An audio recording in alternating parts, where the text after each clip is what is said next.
دا دی د دنیا یخترین بریاعظم، د تیزو هواګانو والا بریاعظم انټارکټیکا. داسې بریاعظم چې شپه او ورځ ګرمي او یخني تشې واورې دي، او د واورو نه علاوه دلته کې تا ته به یو شی هم ښکاره نه شي. خشته خشته لوړ لوړ غرونه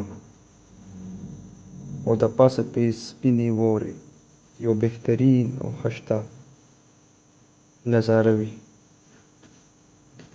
د ټولو نه فرست چپټر نمبر 1 انتهایی سخت او سرده علاقه. دا انټارکټیکا دومره یخه ده که نه چې اکثر دې کې -80 ته ټمپریچر چې دی ورسېږي، او په یخنیانو کې په میاشتو میاشتو دلته کې تکه توره تیاره وي، هېڅ څه پکې نه ښکاري. د انټارکټیکا کې باران خو دلته کېږي نه، او که واوره ورېږي نو هغه به شپه او ورځ سحر غرمه او ماښام ورېږي، او دونه تیزې هواګانې دلته چلیږي چې اکثر طوفانونه دلته کې راځي د یخو یخو هواګانو. چپټر نمبر 2 جنګلي حیات او د هغوی زندګي په انټارکټیکا کې. دلته کې امپرر پینګوین ورته وایي اکثر ډېر زیات تعداد سره وي.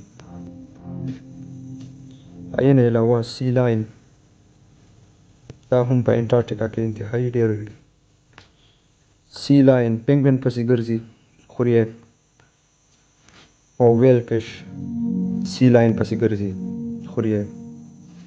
دلته کې دونه زیاته یخني وي که نه چې -60 ډګري سنټیګریډ یا -70 ډګري سنټیګریډ ته ورسي، نو دا پینګوینز یو جورمټ جوړ کړي، ټول راټول شي، په میاشتو میاشتو دارنګې حالاتو کې وي. دی اکثر خپل پوزیشن چینج کوي، را چینج کوي هم په دې حالاتو کې. مطلب دا دی چې کوم جای ته وي هغوی منځ ته لاړ شي، پکې منځ والا جای ته پکې راشي، او دغه رنګې دی خپل پوزیشن چینج کوي، را چینج کوي. انسان او دلته کې د هغه ریسرچ کول، دلته کې مختلف کنټریز نه مختلف ساینسدانان راځي وخت سره سره، او هغوی په میاشتو میاشتو یا کلونو کلونو سره دلته کې ناست وي، ریسرچ کوي. او دلته کې خپل ریسرچ سټیشنز دي د هر یو ملک. دا ریسرچ سټیشن به تاسو وینئ، دا د امریکن ریسرچ سټیشن دی، او دا نایټ ویژن دی د ریسرچ سټیشن نه. د دې نه علاوه دا نور ریسرچ سټیشنز تاسو لیدی شئ، دا نور ریسرچ سټیشنز دي. دلته کې ساینټسټ ریسرچ کوي. په دې علاقه کې ژوند کول خو انتهایی سخت دی، -70 -80 ډګري سنټیګریډ برداشت کولی څوک نه شي، خو بیا هم دا ساینټسټ ریسرچ کوي دلته کې وي د یې باوجود. دا انټارکټیکا د یو ملک ملکیت باندې هم نه ده، او دا انټارکټیکا صرف او صرف د ریسرچ لپاره مختص کړی شوې ده، ریسرچ نه علاوه امن لپاره.